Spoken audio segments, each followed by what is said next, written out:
थोड़ा ऊंचा होना चाहिए सर। ऑन हो गया।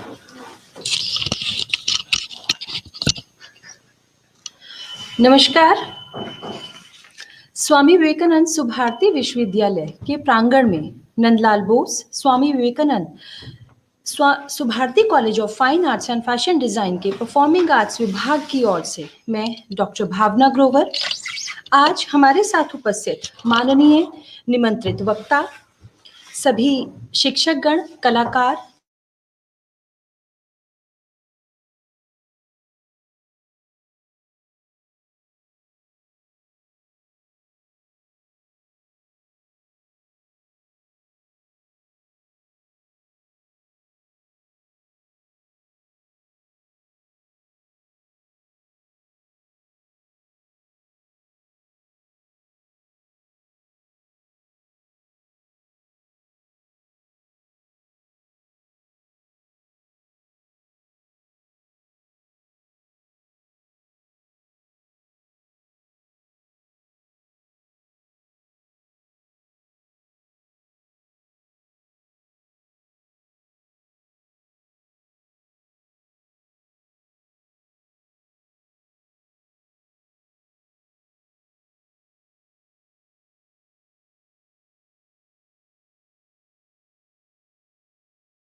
नमस्कार।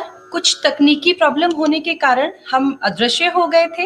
वापस हम यहाँ पर उपस्थित हैं और मैं फिर से आमंत्रित करती हूँ इस कार्यक्रम का शुभारंभ करने के लिए प्राचार्य प्रोफेसर पिंटू मिश्रा जी, प्रीति गुप्ता जी को कि वो ईश्वर चरणों में दीप प्रज्वलन कर इस कार्यक्रम का शुभारंभ करें। मेरी स्लाइड।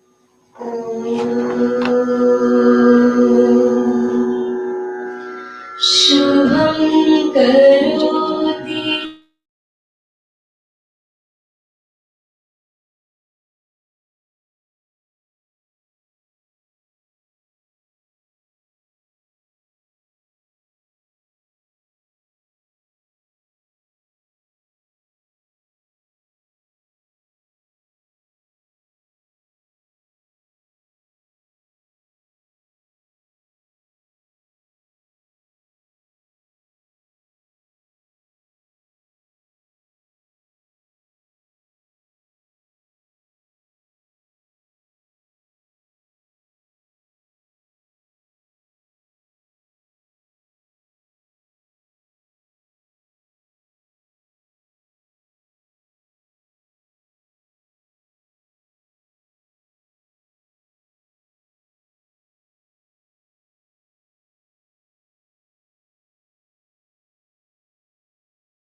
आप सभी का फिर से मैं यहाँ पर स्वागत करती हूँ, अभिनंदन करती हूँ।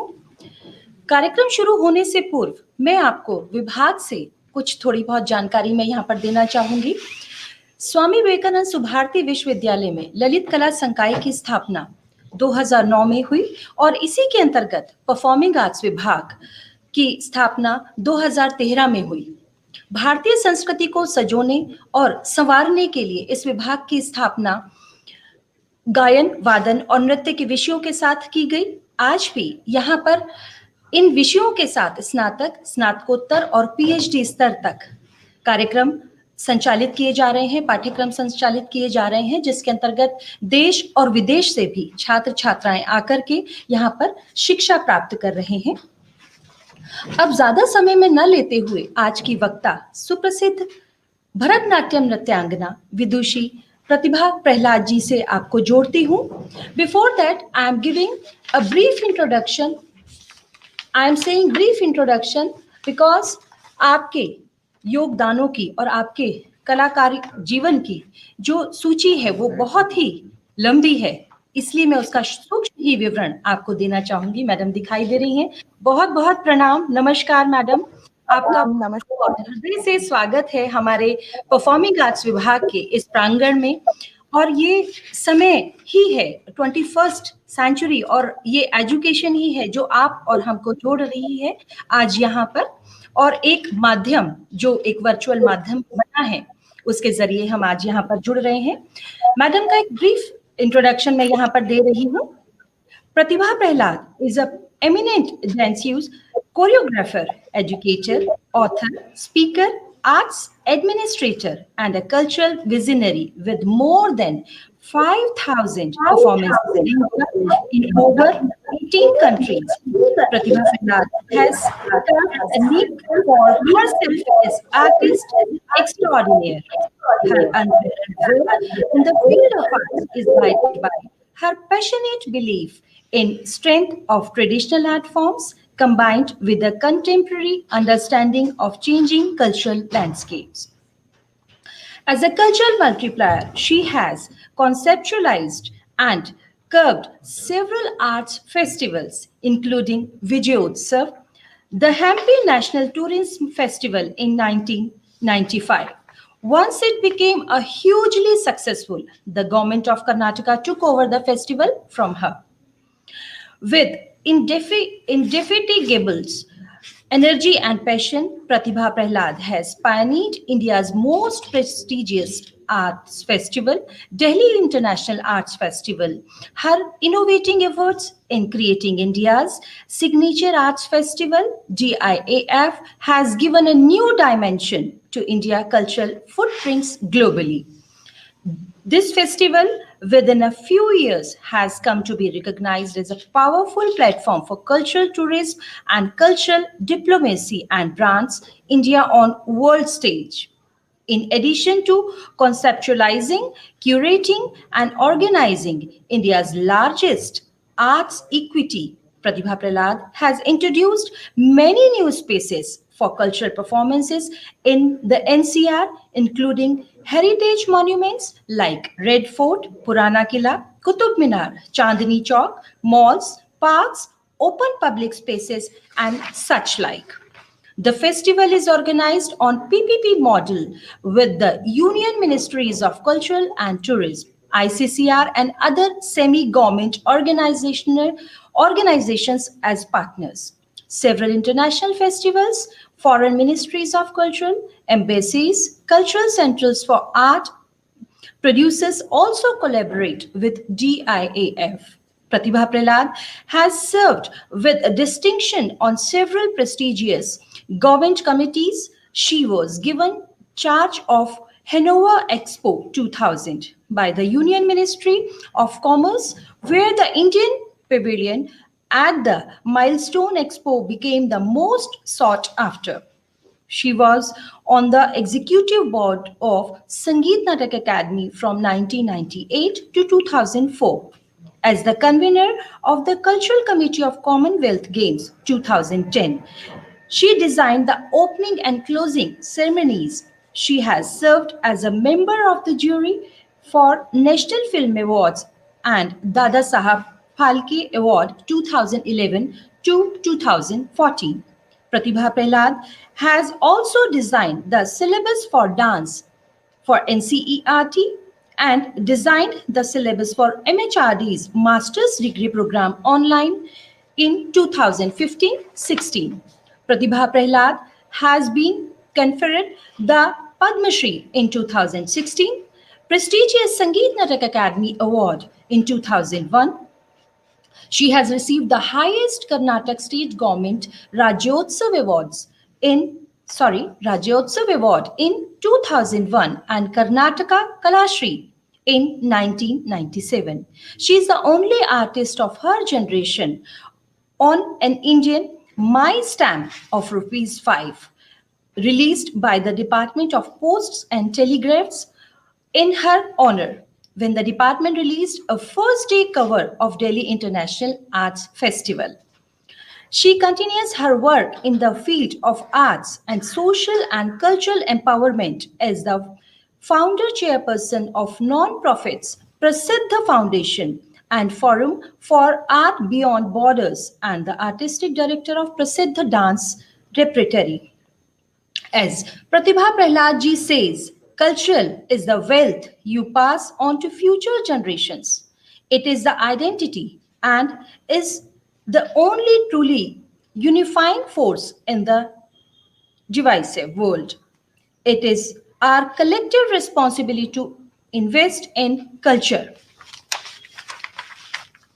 Today's she is giving the lecture on the importance of mainstream arts education in 21st century. Ma'am, you're most welcome in the Department of Performing Arts and Swami Vivekanand Subharti University. Ma'am, welcome. I request you to start your lecture now. Thank you.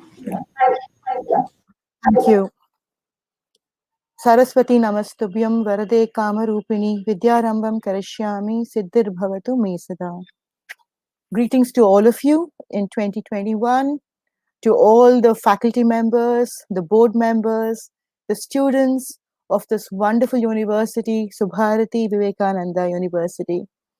My best wishes to you in the new year, and we know that we have gone through 9 months of silence, of many of us living in silos, in a vacuum and a vacuous world, but the world is changing because the world is dynamic, and that is what all of us look forward to, a new world, to a better future with hope and self-respect. I'm going to speak about the importance of mainstreaming arts and culture in education in this century, because I really feel that apart from the fact that the new education policy speaks about how important our cultural identity and our legacy and our heritage is in this world that we live in, I always believe, and I have always advocated, that your understanding and information about who you are, your identity, depends on the culture in which you're born. And if you are able to understand it and respect it, you can walk the world as a global Indian with self-respect and pride.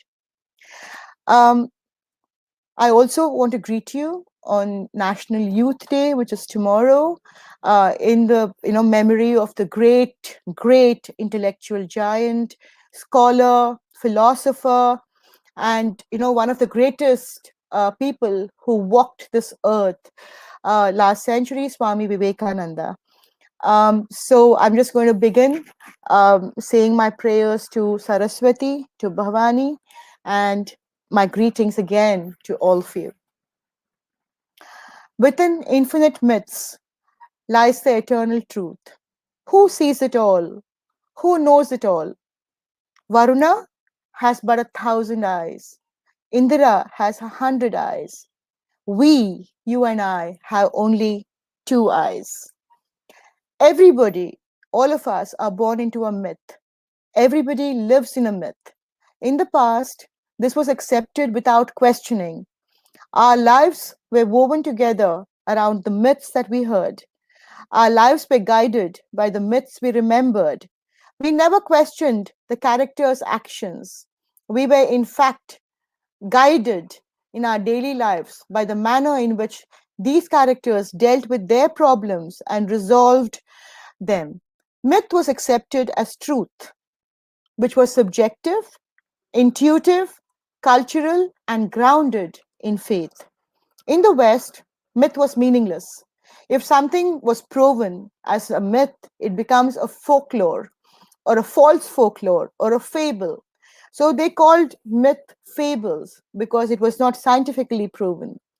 Scientific fact and logic was true there, but all else was false.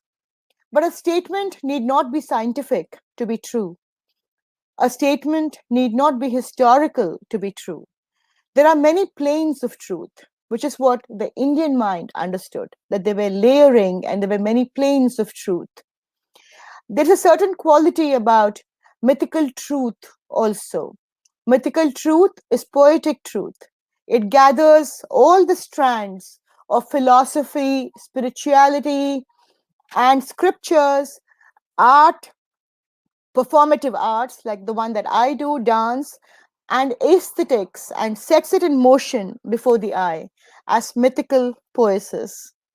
It may not be historic, it may not be scientific, but it is true all the same. It is poetic truth. And poetic truth is on a higher plane than scientific truth. Why? Because scientific truths go on changing, but poetic truth remains the same. Please remember this. Scientific truth can change with time, but poetic truth always remains the same. Poetic truth is eternal. It has deep significance, a meaning, a myth that guides our mulya. You know what our mulya is? Mulya is the fundamental values. The mulya is the fundamental principles on which our lives, are governed. And mulya is a set of fundamental values with which we negotiate life in our day-to-day transaction. Swami Vivekananda, who we are remembering today, said, and I quote, "The greatest religion is to be true to your own nature. Have faith in yourselves. Truth can be stated in 1,000 different ways, yet each one can be true." So, the way we speak about truth, that could be one truth, but there are several ways of expressing that truth. So, Swami Vivekananda says that the greatest religion is to be true to your own nature. Be true to yourself. Have faith in yourselves, he says. Truth can be stated in 1,000 different ways, yet each of them is true. The Western thought process was guided by religion, by the church, and by the historical development of events that influenced contemporary society. This resulted in more conflict of interest and misunderstanding of social interpretations. Unlike in the scientific West, for the Indian mind, demonstrable truth is not the only kind of truth that is operational in society. We don't need a demonstrable or demonstrable truth, which we think of as the only truth. So it's not the only truth that's operational in society. French philosopher Michael Fonsclot, pointed out there are many kinds of truths, he said, and many different ways of speaking the truth. The problem with insisting that modern scientific demonstrable truth, as I told you, is the only truth, is that it leads to one and dismisses all other forms of truth. So, the kind of world we live in today, which is so divisive, where we say that our reality is the only reality. Our truth is the only truth. That another person, does not matter. That his truth does not matter. That his reality does not matter. Now that is wrong. It's what Vivekananda said, because there are many ways to express the same truth, even if it's one truth. And that is what the great French philosopher Michel Fonsclot also says, that the problem with thinking that your truth is the only truth is that you will dismiss all other truths of other people as lies. Please don't do that. So the philosophy of the East believed that truth is one, like I said, and many different scholars spoke of truth in many different ways in our country. You know that. I mean, there was the Dvaita philosophy, then there was the Advaita philosophy, and there was the Vishishta Advaita philosophy. So there are many, many different truths. And we Indians, our Indian mind recognizes that there can be many, many different truths. So, the very famous, Sanskrit quote for this is Ekam Sat Vipra Bahuda Vadanti. You must have heard that several times. Ekam Sat Vipra Bahuda Vadanti. So, which basically means that truth may be one, but there are many different ways of telling the same truth. There are many different ways of communicating the same truth. So, such is the case with poetic truth. This form of truth dates back to ancient times. It was challenged by Socrates and defeated by the intellectual culture that grew up in Socrates, after Socrates. Socrates was executed by political Athens, if you remember. I don't know if how many of you have read Greek, history or mythology. You will know Socrates was a great thinker. He was a great intellectual, and he was executed by the political, whatever regime in Greece at that time on charges of impiety and corrupting the youth of that period. For them, it was an act of sedition. I mean, they called whatever Socrates pointed out to them, they said that he was seditious. Plato was traumatized by Socrates' execution. So Plato was a disciple. He attributed the execution to the myth of the oracles. Therefore, dialogues such as the Euthyphro, I don't know if you've read that, you must if you haven't, the Pythagoras, and the Apology reveal that conflict between traditions, myth, art, and the new order, saying that those hidebound traditionalists, those who hide behind tradition, they believe every word that came from oracle's mouth. But that is not the only truth. We know that because they hide behind traditions. They don't confront it. They don't question it. And anybody who questions these beliefs or these traditions were called as, were said to be heretics. And it was, known to be heresy to even question beliefs and traditions in the West, in Greece. The Indian mind will easily be able to realize the role of poets and oracles in ancient society. The Greeks were not confused peddlers of poetic fantasy. They had built a centuries old civilization and survived as one of the foundations of a form of, revelatory or poetic truth. In India, poetic truth was never really challenged. So we never really challenged it. We used poetic speaking to articulate truths that have profound implications for our personal, social, cultural, and political lives. In India, we have a deep understanding of God. I mean, I'm sure you all will confer with me that in our lives, in India, we have a very, very deep-rooted understanding of God and truth.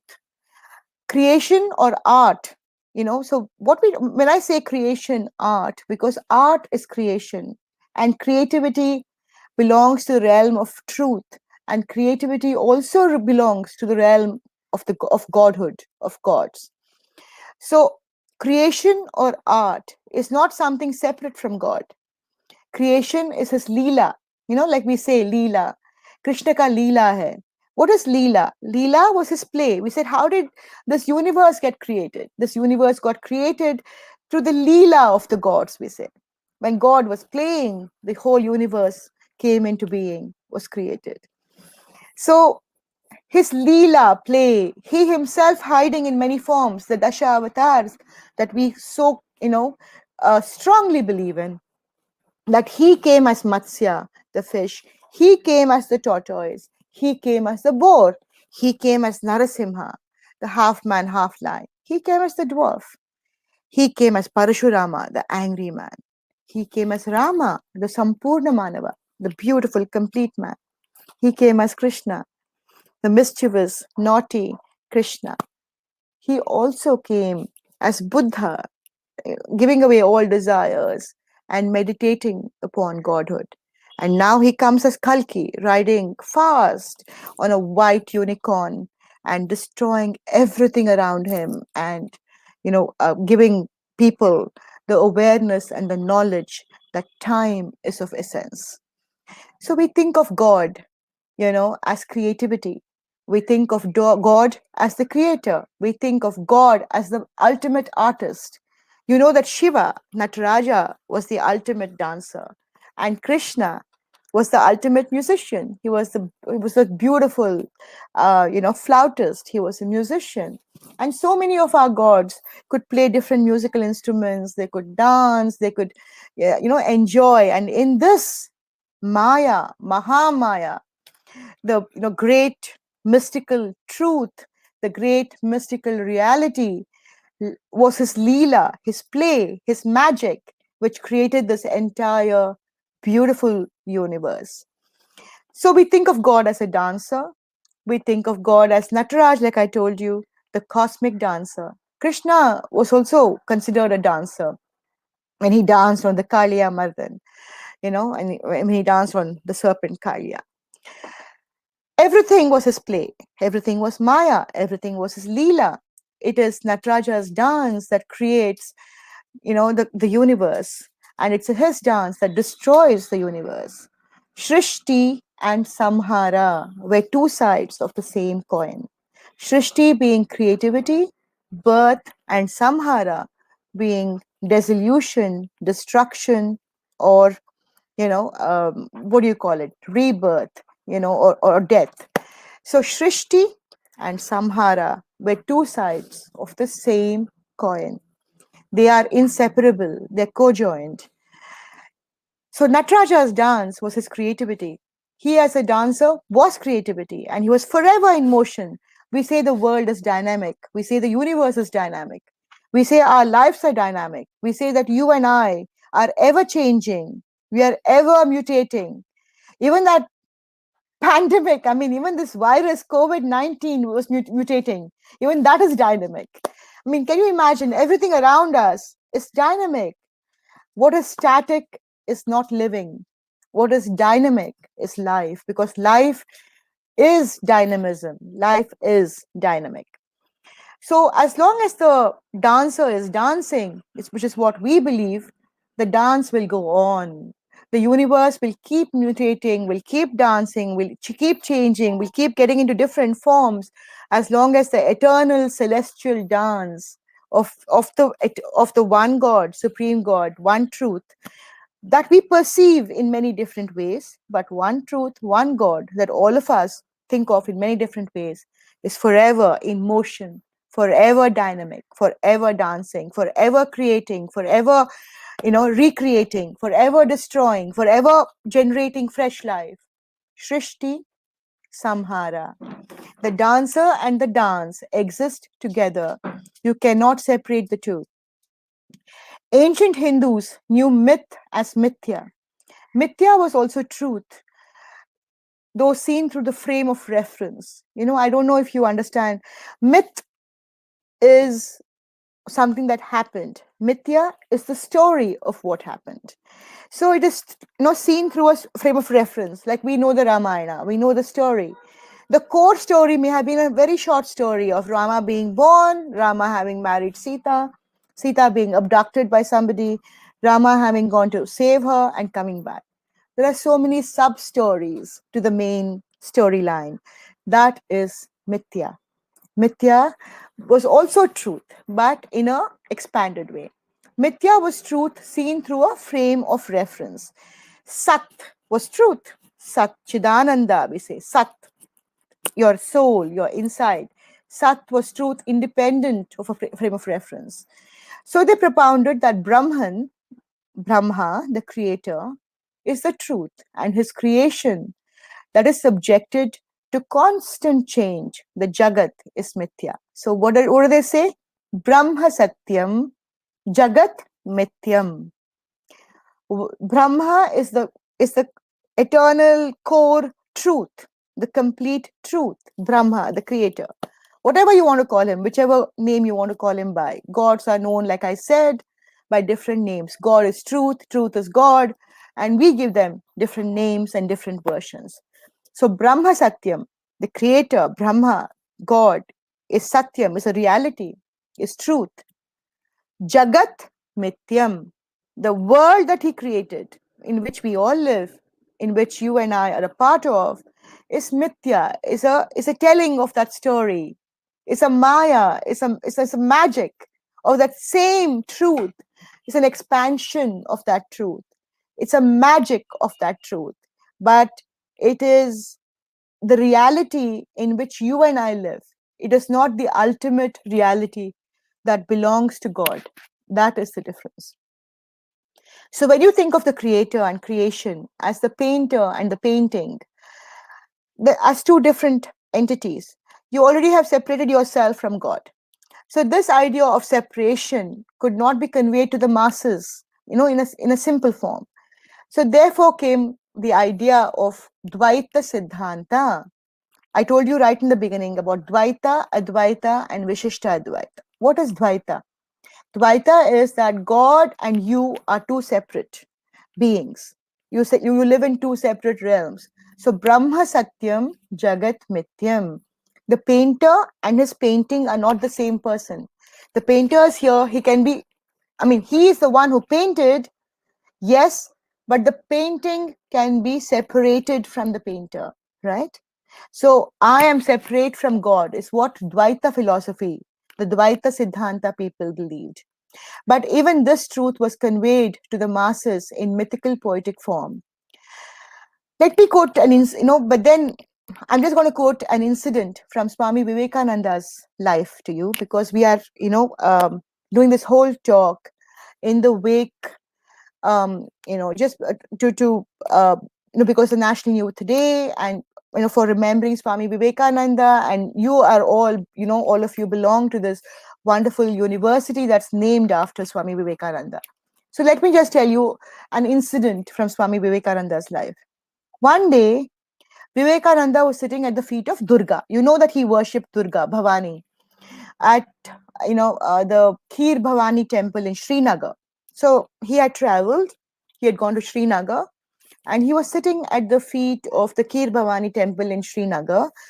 And he saw the desecration all around him. He saw the ruinization of the temple. The temple was in ruins.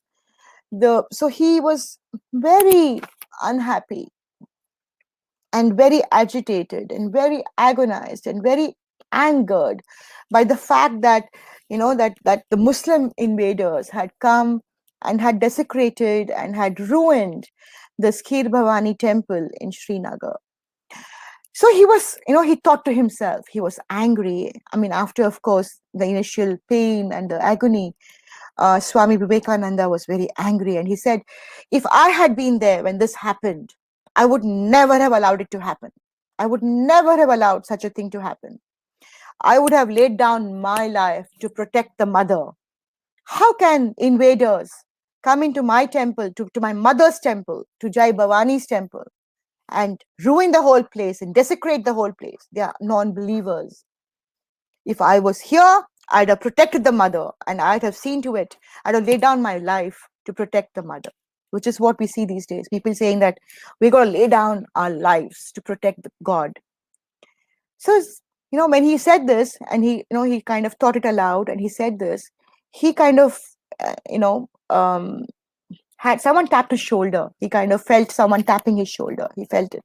Someone was tapping his shoulder. So he looks back, and he sees, the mother, Mata Bhavani, standing there, Bhavani. She says, okay, so non-believers enter my temple and they defile my image. Why should it bother you? How does it bother you? She says, I'm everywhere. I am the goddess of this universe. I'm omnipresent. I'm omniscient. I'm the mother. I'm the supreme mother. And she says, Vivekanand, do I protect you or do you protect me? Look at this question. The goddess, the supreme mother, this man was angry that her temple in Srinagar was ruined or desecrated by invaders. And she's asking him, why are you agonizing over desecration of my temple and my image? And why are you saying that you would have laid down your life to protect me? I'm the mother, right? I'm the supreme mother. Do I protect you, or do you protect me? You're after all a child. So, referring to this incident, and this experience that Swami Vivekananda had, he told his disciples later, he said, all my religious patriotism is gone. I don't have any religious patriotism anymore. Everything is gone because my mother appeared before me. I'm only a child. I was wrong. I was wrong in thinking that I could protect my mother and her temple and her image, because my mother is who protects me. She protects me. I cannot protect her because she is supreme. She's everywhere. She's omnipresent. She's omniscient. She's got multiple facets. And you can see her everywhere. She's Prakriti. She's creator herself. She's Moola Prakriti. She's the one who created this entire universe. Who am I, a human being, to get angry, to protect the image of a mother who's everywhere, who's all pervasive, and who created this universe? What a beautiful story this is. So many of you students, see everyday news items of desecration and how people fight over religion. They behead others, calling them heretics over religion, and saying that my god is superior to yours, your god is inferior to mine. Then some temple is destroyed somewhere, so you have a lot of people trying to go there with weapons, killing human beings in the name of God. Is that right? Do you think it's right to destroy, to hurt, to harm, to kill anyone in the name of God? Because God protects us. How can we protect God? We are, after all, children of God. And Swami Vivekananda, who was an intellectual giant, a philosopher, par excellence, he realized this. And he said, I thought that. And I said, no, I gave up all my religious patriotism, because religious patriotism is nothing. I mean, why am I the mother? This is her creation. This is her Maya. This is her Leela. Who am I to protect Jai Bhavani? Please remember this, children, because it's important, because it happened. And Vivekananda is a historical figure. He's not a mythological person or someone that you and I don't know about. So therefore, I say that myth is essentially a cultural construct. Now, when Vivekananda's story also becomes a myth, it comes into a cultural construct because it's a story. It happened to him, it's his truth, and he has told his truth to his disciples. But when I narrate it to you, many decades later, it just becomes poetic truth, and it becomes a cultural construct. I'm just trying to tell you what we are. We are made up of so many stories, and that is who we are. The cultural construct around us is what makes us who we are. So, truth, like I said, or myth, is essentially a cultural construct, a common understanding of the world that binds individuals and communities together. You and I, all of us understand these stories. So therefore we are we are Indians. We belong to the same cultural construct. In the West, this dogma was separated as either religious or secular. Ideas such as rebirth, heaven, hell, angels, demons, crime, punishment, fate, free will, sin, Satan, and salvation are religious myths. Remember the words I said. Dogma is something that is restricted, constricted, a dogma. So in the West, in the Abrahamic religions, these were all dogmas. And if myth is an idea, mythology is the vehicle of that idea. Mythology constitutes stories, symbols, rituals, and makes the myth tangible. Stories, symbols, and symbolism, and rituals and practice are essentially that which is heard, Shruti, and remembered, Smriti. Do you remember? Shruti, that which is heard, Smriti, that which is remembered. So, all this mithya, mythology, are stories, that which has Shruti and Smriti, and our entire cultural construct is based on Shruti, that which is heard, and Smriti, that which is remembered. Together, they construct the truths of a culture. From myths come beliefs, from mythology comes customs. Myth conditions thoughts and feelings. Mythology conditions behaviors and communications. Just like myth and mythology have profound impact on culture, culture in turn has a profound impact on myth and mythology. It's ironical that for all the value we give to logic and reason, life is primarily governed by the irrational, the illogical. A lot of you think that art has no value, probably think because it's irrational, it's subjective, it's illogical. But we Indians, we give a lot of value for, the West gives value for logic and reason, like I said, science, but we give value to poetry. Poetry, that which is heard, Shruti, that which is remembered, Smriti. So these things are primarily governed by the irrational, the illogical. Love is not rational, you know that. Sorrow is not rational. Hatred, ambition, anger, greed are also irrational. Even ethics, morals, aesthetics are not rational. They are subject to values and standards of a subjective nature. What is right, what is sacred, what is beautiful to one group of people may not be right, sacred, or beautiful to another group of people. So, what this group considers right, sacred, and beautiful may not appear to be sacred, right, and beautiful to the second group. Even opinions and judgments depend on the prevailing myth. Perfection, too, is a myth. There is no evidence of a perfect world, a perfect man, a perfect family anywhere on earth. You know that. I know that. You think what is perfect to you is perfect. Well, I think that what is perfect to me is perfect. So the absolute perfection belongs to the realm of God. Our own individual perception of perfection is different from that which is absolutely perfect. You understand that, what I'm trying to tell you. So perfection belongs to the realm of myth and mythology, be it Ram, Rajya, Roman Empire, or the reign of David, or Solomon's justice, or the rule of law. Everything, is an idea of perfection, not perfection per se. Everyone craves for it. We know that. All of us crave for perfection. This craving and resonance with the concept of perfection inspires art. What is art?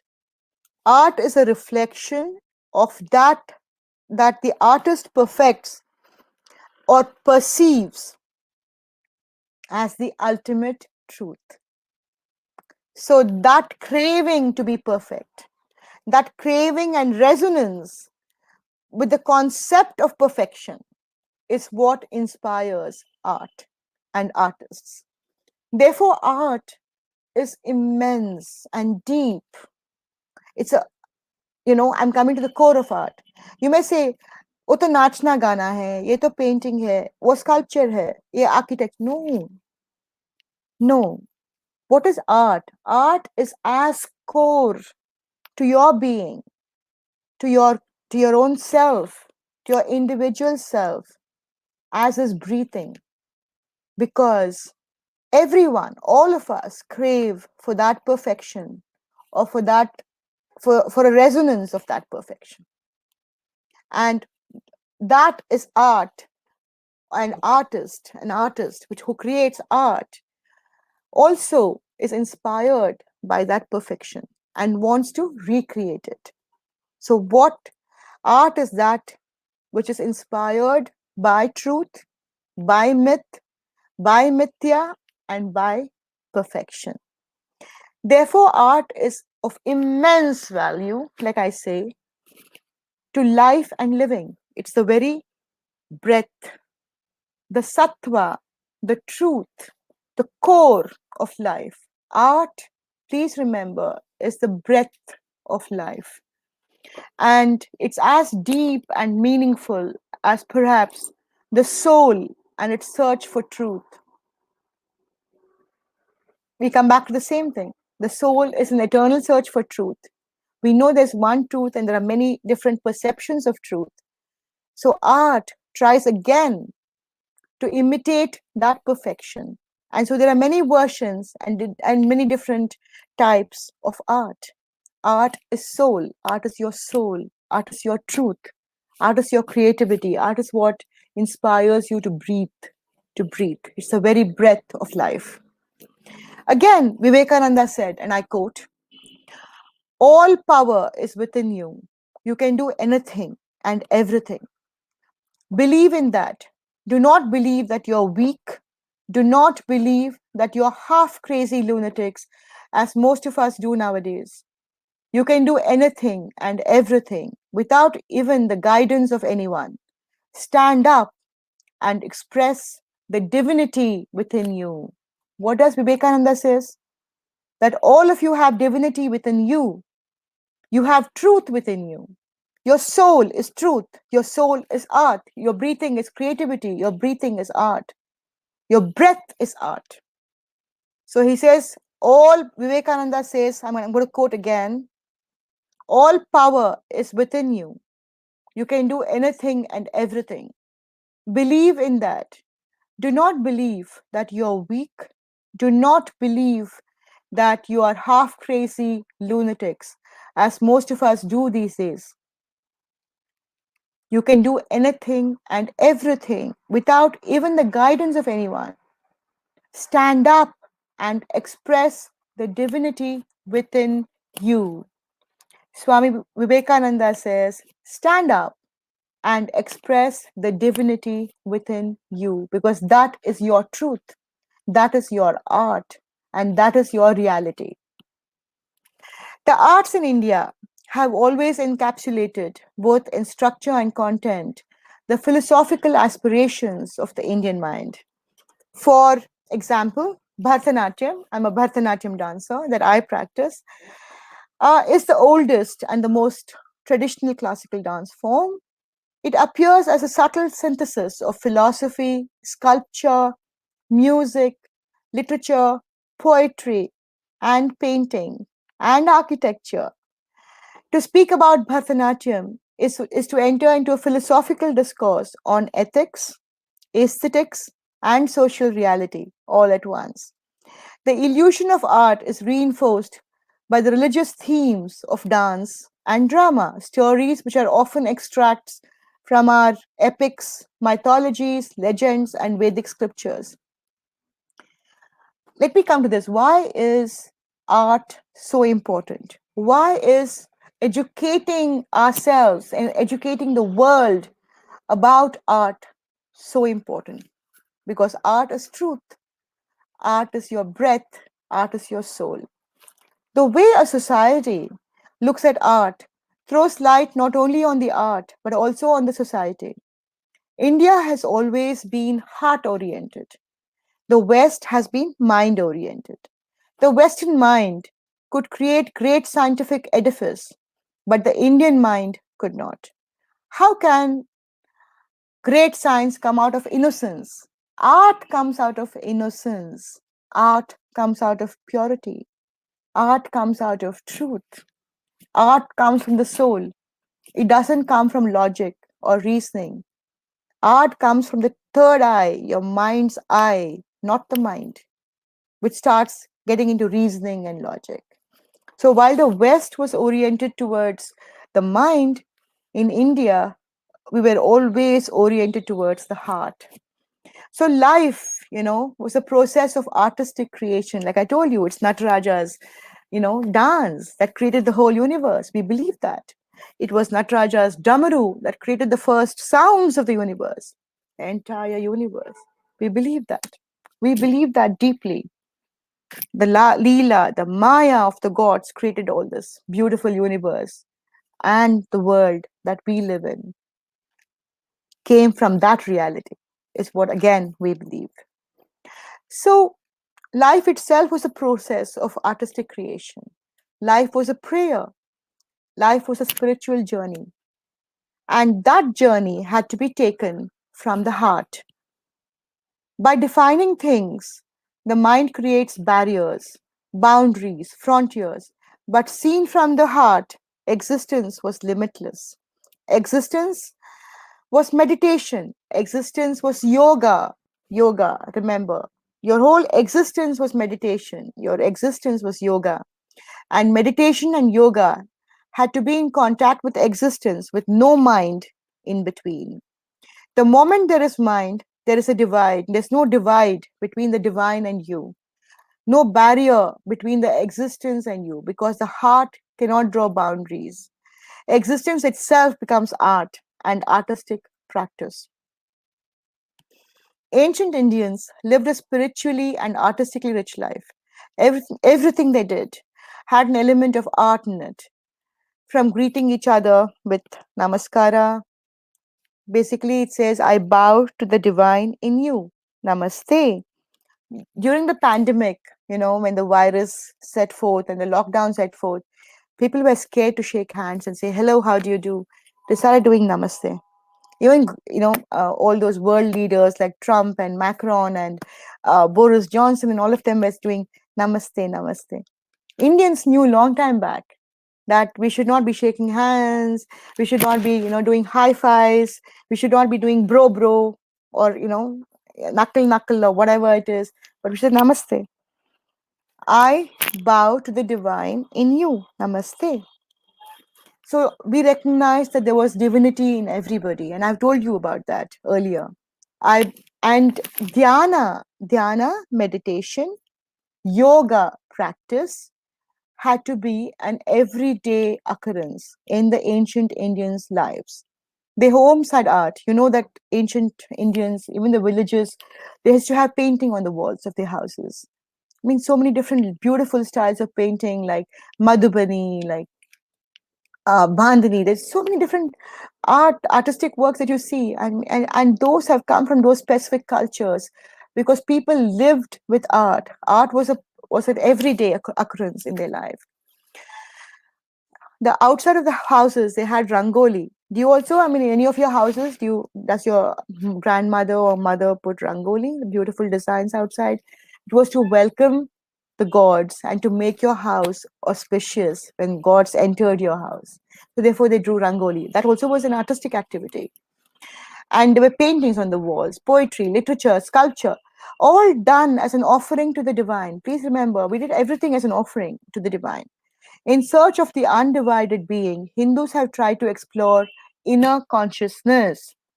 What is inner consciousness? I've spoken to you earlier. Satchidananda. Satchidananda. The inner consciousness, which makes you look upward and reach the eternal divinity.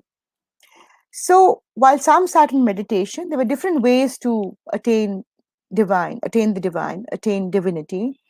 And some of them used the path of meditation, dhyana yoga. Some did hatha yoga, actual practice of, yoga, living. And others sang and danced. So there were musicians. You have Chaitanya Mahaprabhu, you have Vidyapati, you have Meera, who sang, danced, composed. Those are only a few examples I'm giving you. There are thousands of examples. And they sang and they danced their way to God. They attained godhood. They attained the divine just by singing and dancing. So this is the concept of the core and the circumference also. Both are equally profound. While the core meditated, the circumference sang and danced.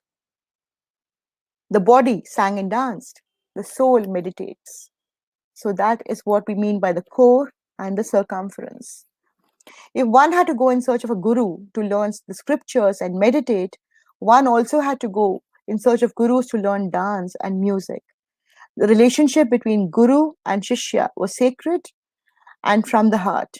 Gurus brought out the perfection and manifest it in art and dance form, or dance or music or whatever, the perfection that's already present in you. So Vivekananda said that you are perfect, right? Bring out the perfection in you, bring out the divinity in you. What does the guru do? The guru guides that divinity inside of you to come out. The guru guides that perfection inside of you and make it, manifest, for it to come out and manifest itself. So truth is inside us. Again, I'm reiterating, truth is inside us. Truth is present in each one of us, in you, in me, in all of us. Truth is also outside. That's the second reality of truth. That's outside us also. Truth can be realized in everything that is omnipresent. You can realize truth everywhere. Is this true? Is this not true? We keep asking all the time, Satya, Satya, truth. Truth is like beauty in the eyes of the beholder. So what you perceive of truth, somebody else may not perceive is the truth. So therefore, truth is like beauty, because different people see different things as beautiful. Some people may think that this is beautiful. Some others think that no, that's not beautiful. This is beautiful. I've told you that right in the beginning, that it's okay to have your own concept of truth and beauty. Different sets of people have their own concepts of truth and beauty. But in the ultimate reality, everything is the ultimate truth. So the Vedic teaching, in the Vedas, it speaks of realizing truth in two ways. Neti, iti. So Vedic truth says neti and iti. There are two ways of realizing truth. Neti means not this. For me, not this. It's something I bring out the divinity in me, the truth in me, and I say, no, not this. Iti, this. For me, this is not beautiful. This is so beautiful. For me, this is not truth. But yes, this is truth. For me, this is not realization. It makes me weak. For me, this is realization. So it's fine. So different people have their own concepts of neti and iti. Not this and yes, this. I'm going to quote Vivekananda again. Never think there is anything impossible for the soul, which basically means there is nothing impossible for the soul in you, in me, in all of us. It is the greatest heresy to think so. It's not good to think that there's something impossible for the soul. If there is sin, there is only sin. To say that you're weak or others are weak is not right. In a conflict between the heart and the brain, always follow your heart. Your divinity is inside you. Your perfection is inside you. Your truth is inside you. So when there is a conflict between the heart and the brain, follow your heart, says Swami Vivekananda. Neither seek nor avoid. Take what comes. What does he say? Don't seek. Don't go around desperately looking for it. Don't avoid it. Don't say, no, I don't want it. Just take, accept what comes with gratitude. Our lives have undergone and are undergoing major changes. So-called education, I mean, you're all in universities, and I have finished my education, but I do have my sons in the university. So we say, education. What is education? Education is just giving us some skills. It's not encompassing all of what you need to know and learn about yourselves. It is not enough to bring out your own self-respect and self-pride, because education, as we know it today, is only training you for certain jobs.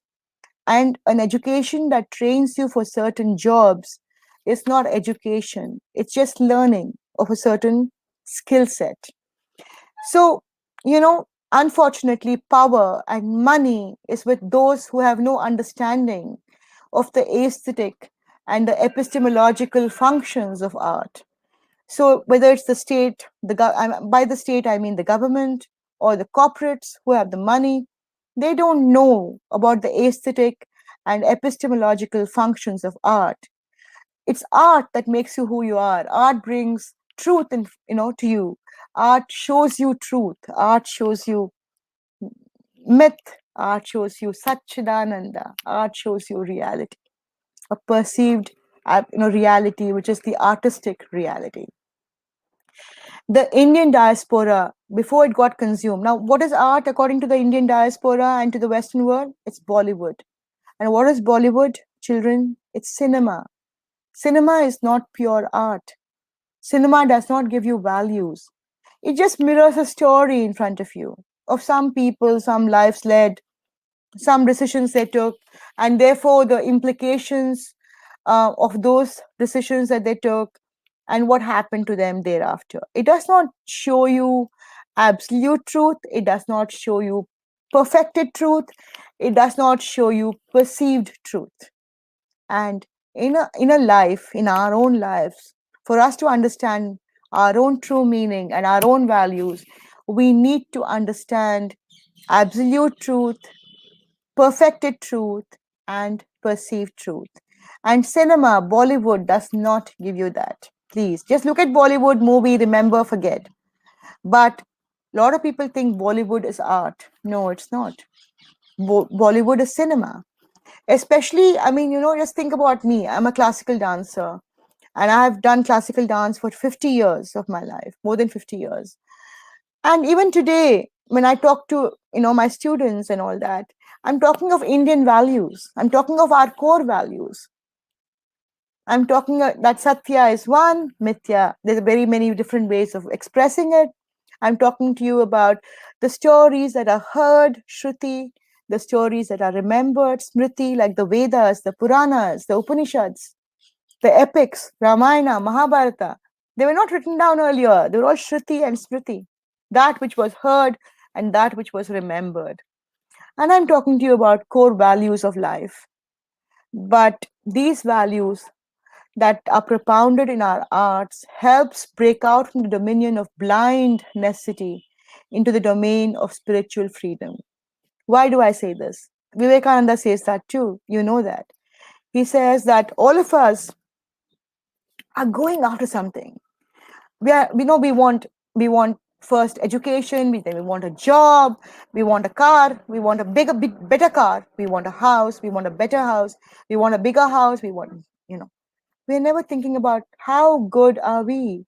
Are we developing our inner values? Are we developing our inner selves? How effective are we? How good are we? Or how perfect are we? How near perfection are we? We've forgotten yoga. We've forgotten all of that. And we're only investing ourselves in things that can be bought. Blind necessity. So we have to move from blind necessity into spiritual freedom. And arts education helps you go down this road or to traverse this path. So artistic truth, like I said, is life's truth and its values aesthetically interpreted. And Vivekananda speaks extensively about education. And he believed that education is the manifestation of perfection already in men. I've told you that so many times, that you are perfect, he says. So education should actually be the manifestation of perfection already there in you. He thought it was a pity that the existing system of education did not enable a person to stand on his own feet, nor did it teach him self-confidence or self-respect. So these are things that are so important. And Vivekananda said that, Swami Vivekananda said that. He said that education is the manifestation of perfection already in people.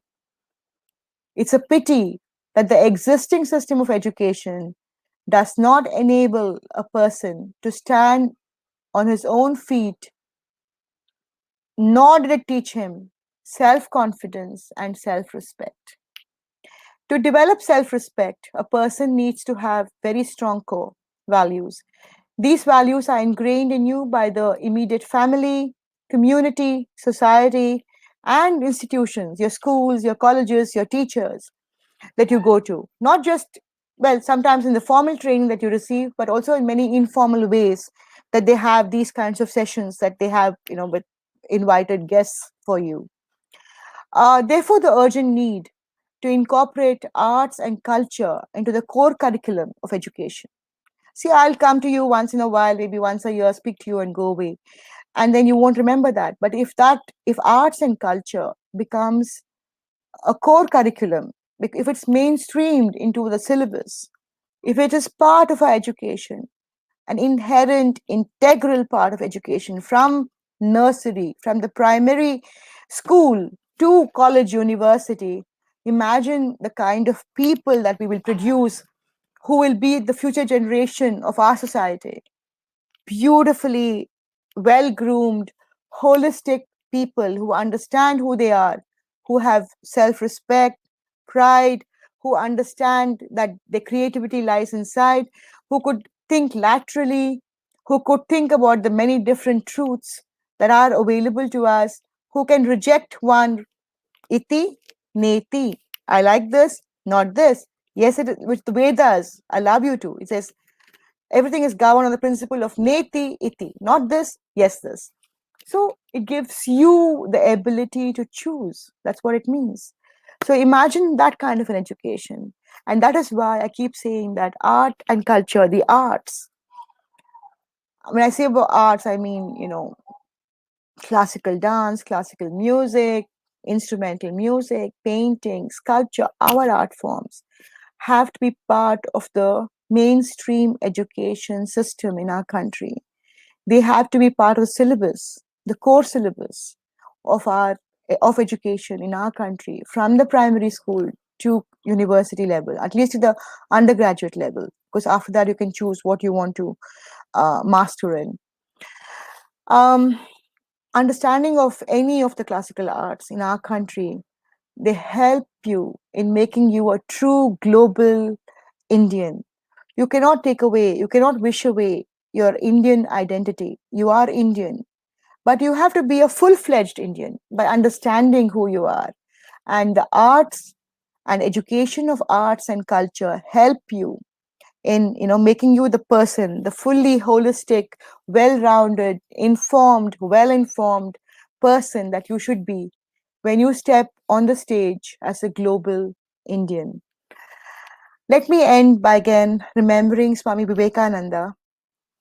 He says, please remember children, he says, take up one idea, make that one idea your life, dream of it, think of it, live on that idea.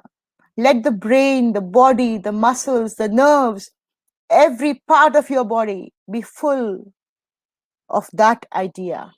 And just leave every other idea alone. Don't have multiple ideas. Take up one idea.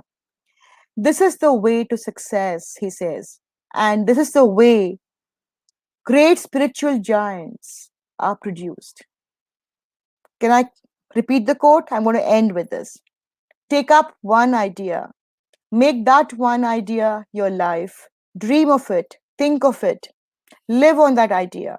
Let the brain, the body, muscles, nerves, every part of your body be full of that idea. And just leave every other idea alone. This is the way to success. And this is the way to great spirituality. And this is the way that spiritual giants are produced. Close quote. Jai Hind. Thank you. बहुत बहुत धन्यवाद ma'am. I can't अभी hear एक you.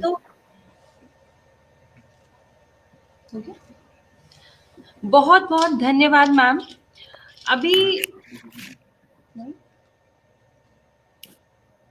I think you have to unmute yourself. Mute करके unmute कर लीजिए एक बार. Am I audible, ma'am?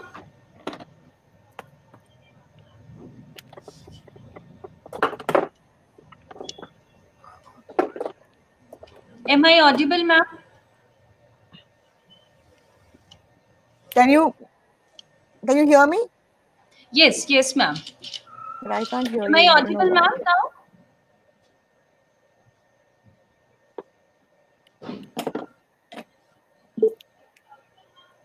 Can you speak now? Yes yes, Hello? मेरी आवाज सभी दर्शकों तक, श्रोताओं तक जा रही है मैम? बहुत बहुत धन्यवाद, बहुत बहुत हृदय की गहराइयों से धन्यवाद कि आज आपने यहाँ आकर इतने बड़े एक विचार को यहाँ पर आपने प्रस्तुत किया। स्वामी विवेकानंद जी के कोटेशंस को लेकर के जो आपने आर्ट्स और एजुकेशन को जोड़कर आपने यहाँ पर एक बहुत ही सुंदर वातावरण बनाया है, उसके लिए मैं हृदय की गहराइयों से आपको धन्यवाद कहती हूँ।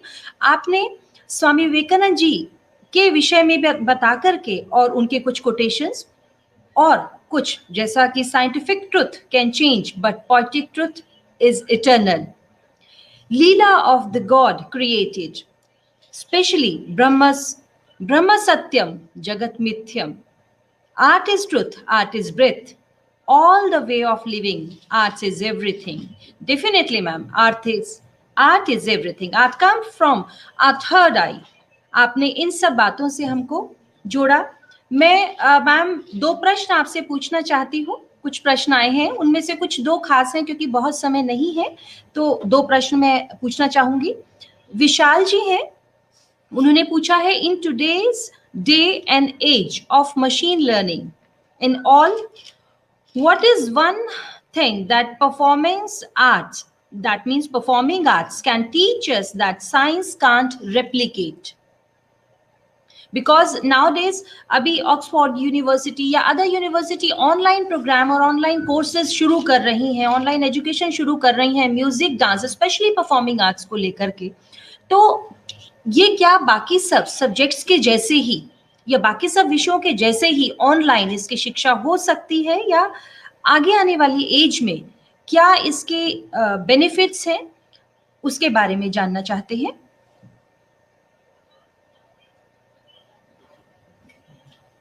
Muted? Yeah. It's a very good question. But I have 2 ways of saying this. What technology cannot teach you in performing arts is the realization of your own body and the limits of your own body. And not just the limits, but the capabilities of your body. When you actually do it, when you do it physically, then you understand what your body is capable of doing, what the limits of your body are, what your limitations, and what your abilities are. So there's a certain, I can do this, I can perfect it, I can make this more, much better, and I'm able to do it. Technology cannot teach you to understand your body. Technology teaches you, to play with your mind. Technology teaches you to play with your brain, basically, not just the mind, the brain. Art teaches you to understand your own, your body, your breath control, your understanding of your own physical capabilities and limitations. So, in that context, I don't think that it's very, very effective to have performing arts training online. I don't think it's effective. But having said that, if you do listen to lectures and see other people dancing and you want to try and imitate them, or you hear music and you want to replicate that music and you want to come very near them, it's possible you can do it. And if you can do education through remote learning, you can try and do this also by self learning. I would call this self learning, because you can only see something and you should try to do it the best way possible, whether it's a dance movement or it's a music movement. You'll have to self learn. And self learn basically means you're listening to all these videos which technology presents before you, and you're trying to imitate what is happening in that video, which is possible, I guess. But it's not like learning from a teacher who can correct you if you go wrong, because technology cannot correct you. Nothing online can correct you. Definitely ma'am, हम भी ऐसा ही सोचते हैं कि technology performing arts के लिए कहाँ तक सिद्ध है, कहाँ तक सहायक है, इसके बारे में हम आप जैसे गुणी विद्वानों द्वारा ही एक अच्छे निष्कर्ष पर पहुंच सकते हैं। एक और प्रश्न है मैम, जिसमें रिया मेहरोत्रा पूछ रही हैं, in this 21st century education, in all universities education are giving online education, but on the starting level, this is my question too, on the starting level we are learning, is this possible to learning in starting level or at advanced level, उसकी कितनी क्षमताएं हैं online education के लिए? अगर हम सोचें, एक तो वो कैंडिडेट जो प्रारंभिक स्तर पर सीख रहा है, टेक्नोलॉजी उसमें कहाँ तक सहायक है या बिल्कुल नहीं है, in the case of performing arts and specially for the dance, because if we are thinking, if we are saying about the postures, gestures, हस्त मुद्रास एंड ऑल, लेकिन एडवांस लेवल पर वो कहाँ तक सहायक है और प्रारंभिक स्तर पर सही भी है या नहीं? ये रिया मेहरोत्रा जी का प्रश्न। So I partly answered this question in my, in the first question that came up, that technology has its limitations. Technology cannot correct you. Technology cannot guide you. You only have some few videos that are there in front of you and some online programs which you can imitate, whether it be music or dance. You can just imitate those movements. But there's nobody in front of you saying that what you're doing is not right, or your body alignment is not right, or the movement is not perfect. Because again, like I said, what is artistic truth? Artistic truth is to reach perfection, the realm of perfection. So there's no one telling you that this is not correct, this is correct, so do this in this particular way or do that in that particular way. There's no one telling you that. So technology does have its limitations in performing arts studies. But exposure to what other people think, exposure to what other people say, exposure to what other people do in the realm of art, in the realm of dance or music, should be watched, because at least it gives you ideas and it gives you a certain breadth of vision, a kind of an expanded kind of a vision, and gives you multiple kind of ways to explore what you like or what you don't like and decide for yourself what you like. Having said this, I also need to tell you that in the very initial stages, the fundamental of dance, you asked me about the fundamental, which stage. In the for fundamentals of dance, it's much better to have a one-to-one or a group kind of a class with your teachers, because the teacher will be able to correct any defects that you have. What happens with muscle memory, with body memory, is that if you practice again and again something that is not correct, something that is not right, it becomes part of your muscle memory. It'll remain as part of your body memory. And when you grow up and you understand that this is not right and I want to change it, it becomes very difficult, because the muscle memory always comes between you and the way you want to change your own, the way you dance and the way you do your movement. You will not be able to change, because like I said, the muscle memory is very, very strong and it's very durable. It's very durable for a very long time. So if you have a very strong foundation in dance, from a very good teacher who's given you some really, who's taught you and who's perfected your movements, your adavus, your fundamentals, and your body in a very early age, then much later you can learn online if you want to, because the muscle memory is always is already part of your physicality. Ma'am, तो एक advance स्तर पर हम देखें तो ये संभव है कि हम सीख सकें टेक्नोलॉजी के थ्रू। मुझे ऐसा लगता है कि प्रारंभिक स्तर पर ये संभव नहीं होगा। आपने डिस्क्राइब किया बहुत ही सुंदर तरीके से माइथोलॉजी को, मिथ को। आपने श्रुति और स्मृति के लिए बहुत ही सुंदर व्याख्या की। Art is perfection, gives discipline. Create everything with perfection. Thank you so much, ma'am, for all this beautiful knowledge, all this knowledge we gained today. Now, I would like to request our Honorable Vice Chancellor, sir. I want to say you, ma'am, because from very beginning, our Honorable Vice Chancellor is with us now. So I would like to request Honorable Vice Chancellor, sir, to say few words for today's lecture. Honorable Vice Chancellor, sir. Jai Hind, am I audible? Yes, sir, you are audible, sir. Namaskar. Actually, later part of talk by our esteemed guest, PadmaShri Pratibha Prahlad ji, I was hearing, because I was just waiting to hear her because naturally then I realized today is a very good day for our university because in the morning 11 o'clock we had a inauguration of very important Swami Vivekanand Peeth by the head of the Ramakrishna Mission from Delhi. So we had a talk since morning on Swami Vivekananda, and the same thing I heard from you, and so amply you emphasized. Particularly, I was very impressed with the thing that art. People take it art is something very different way, and the people who really in it, they know what the art is all about. As you said, that art is a truth, art is enlightenment, it is a soul, is a reality. So that is a fact. I do realize, yes, art is something which people do not realize that what is all about. That may be the reason that many students they do not take this stream. So this concept has to be clarified to the public at large. And fortunately, our new education policy giving a lot of emphasis on these streams. Even the Prime Minister himself, he has said that if we can if we can have the institutions like AIMS, like medicine side, why not AIMS or the Center of Excellence in Art Science? He himself said, I heard him somewhere saying, so these things are coming up in the long run, and I feel that art is something which people think that they will earn more money in some other streams and all, but that is should not be the aim because as we know that as a whole, it is not the money which makes you happy. That we all know it because happiness comes from various elements of human lives which you imbibe like in values. So those kind of things, if uh, taken up by the people seriously, I'm sure, and people here like you, because I think we should have a more often in our university to listen to you, so that I think people get motivated and come join this stream. So with these words, I would like to thank you, all of you, and I think it must have been a wonderful webinar activity, and surely the many faculty members and students they must have heard and must be benefited immensely. So with these words, thank you very much. Jai Hind, Jai Subharti. Thank you so much. Thank you.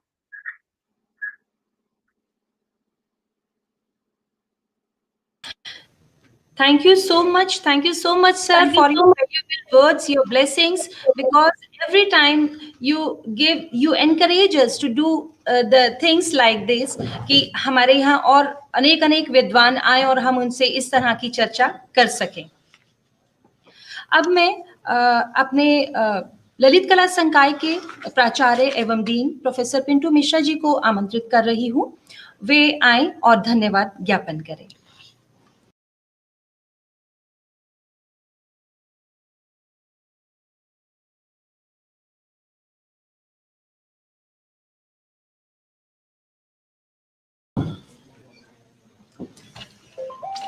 जय Hind.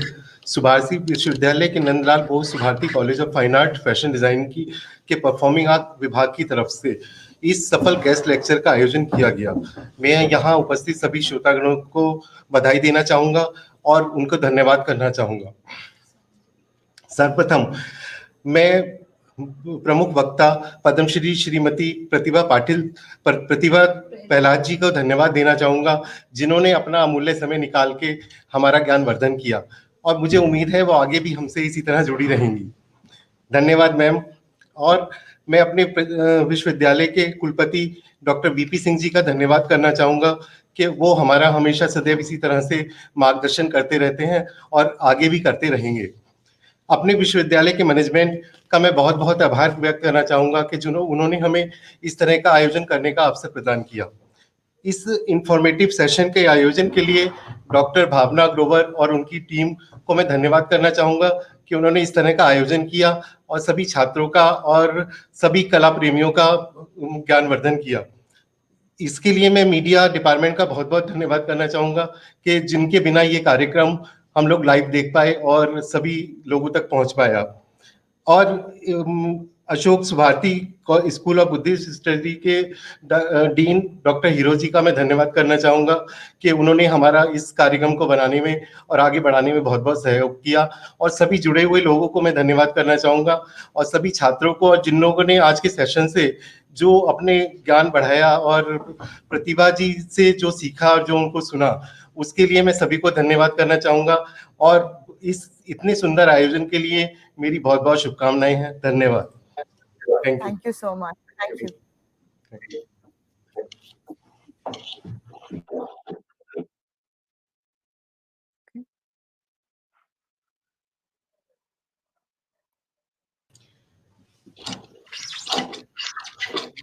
We're done. मैं फिर से तहे दिल से आपका बहुत धन्यवाद करती हूँ और मेरा एक विनम्र आग्रह भी है मैम कि हम ऐसा जरूर चाहेंगे कि जब भी आप इस तरफ आए या फिर हम जब भी आपको आमंत्रित करें आप हमारे परफॉर्मिंग आर्ट्स विभाग में जरूर आए, क्योंकि हमने भी एक भारतीय संस्कृति को सहेजने, संवारने, संजोने के लिए अपना विभाग कुछ वर्ष पूर्व ही शुरू किया है, जिसमें आप जैसे गुणी विद्वानों की, उनकी ब्लेसिंग्स की, उनके आइडियाज की, उनकी सोच की बहुत बहुत आवश्यकता है हमें। मैं विनम्र आग्रह करती हूँ कि जब भी हम भविष्य में भी आपको याद करेंगे तो एक आग्रह करेंगे, तब आप जरूर हमारे लिए यहाँ पर उपस्थित होंगे, हमारे विभाग आएंगे और हमें अपना मार्गदर्शन, सुमार्गदर्शन आप हमें देंगे। यहाँ पर अब इस कार्यक्रम की समाप्ति की ओर में जाते हुए आप सभी को स्वामी विवेकानंद जी की 158 जयंती पर आपको अनेकानेक शुभकामनाएं। आप सभी दर्शकों, श्रोताओं को, जो भी आज हमारे समक्ष यहाँ पर जुड़े हुए हैं, सभी को मैं अनेकानेक शुभकामनाएं देती हूँ और उनके एक कोट से समापन करती हूँ। वे कहते हैं, arise, awake and don't stop until the goal is reached. जब तक आप लक्ष्य की प्राप्ति न करें तब तक अपना उठे, जागे और तब तक चलते रहिए। शब्दों के साथ बहुत धन्यवाद। नमस्कार, जय हिंद, जय भाई, जय Bharti. Thank you so much.